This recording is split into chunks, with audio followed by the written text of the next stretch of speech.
की सेना का हमास के खिलाफ ऑपरेशन जारी है। खबर है कि हमास के संसद भवन की इमारत को इजराइल ने तबाह कर दिया। इजराइल के मीडिया के मुताबिक इजराइल सेना ने हाल ही में हमास के संसद भवन पर अपना कंट्रोल कर लिया था। कब्जे के 2 दिन बाद हमास की पार्लियामेंट बिल्डिंग को भी अब जबरदोज कर दिया गया है। आईडीएफ के गोलानी ब्रिगेड के सैनिकों ने सोमवार को एक ऐतिहासिक तस्वीर पोस्ट की थी। इस फोटो में गाजा में हमास संसद भवन के अंदर इजराइल का झंडा दिखाया गया था। फोटो में हमास के संसद भवन में इजराइल के जवान गर्व से इजरायली झंडे लहराते हुए नजर आए थे। गाजा पट्टी में हमास के खिलाफ जारी अभियान के बीच इजरायली सेना हमास से जुड़ी इमारतों पर लगातार कब्जा कर रही है।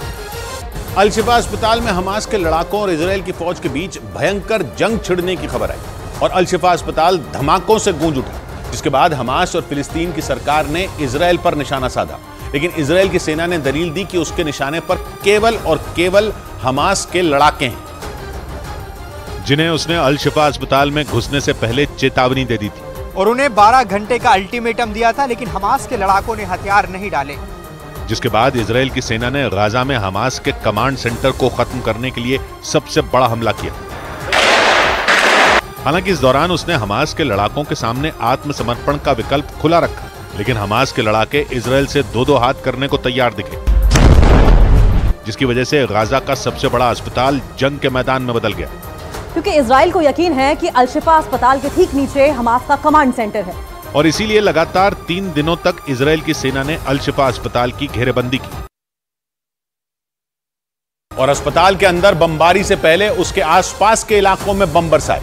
इजराइल ने इन हमलों में हमास के 12 से ज्यादा लड़ाकों को मारने का दावा किया, जिसके बाद उसने हमास के लड़ाकों को अल्टीमेटम दे दिया और जब वो नहीं माने तो इजराइल की सेना ने अल शिफा अस्पताल में घुसकर हमास के लड़ाकों को मारना शुरू कर दिया और दलील दी कि उसने पिछले 1 हफ्ते में बार-बार हमास को चेतावनी दी कि वो अस्पताल खाली कर दे, क्योंकि अगर उसने ऐसा नहीं किया तो वो अस्पताल पर हमला करने के लिए मजबूर हो जाएगा, क्योंकि वो हमास को सरेंडर करने के लिए पर्याप्त समय दे चुका है। लेकिन हमास ने उसकी बात नहीं मानी।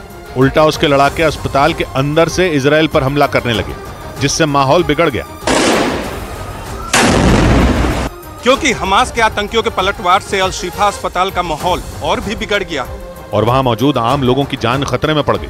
हालात इतने खराब हो गए कि दुधमुहे बच्चों की जान बचाना मुश्किल हो गया। अल शिफा अस्पताल के डॉक्टरों ने दावा किया कि 24 घंटे पहले अस्पताल में 39 नवजात बच्चे थे, जिनकी संख्या 24 घंटे बाद 36 रह गई और आशंका है कि नवजातों की मौत का आंकड़ा अभी बढ़ सकता है, क्योंकि बत्ती गुल होने के बाद अल शिफा अस्पताल में इंक्यूबेटर पर रखे बच्चों को नॉर्मल वार्ड में शिफ्ट कर दिया गया, जहां उनकी जिंदगी पर संकट मंडराने लगा।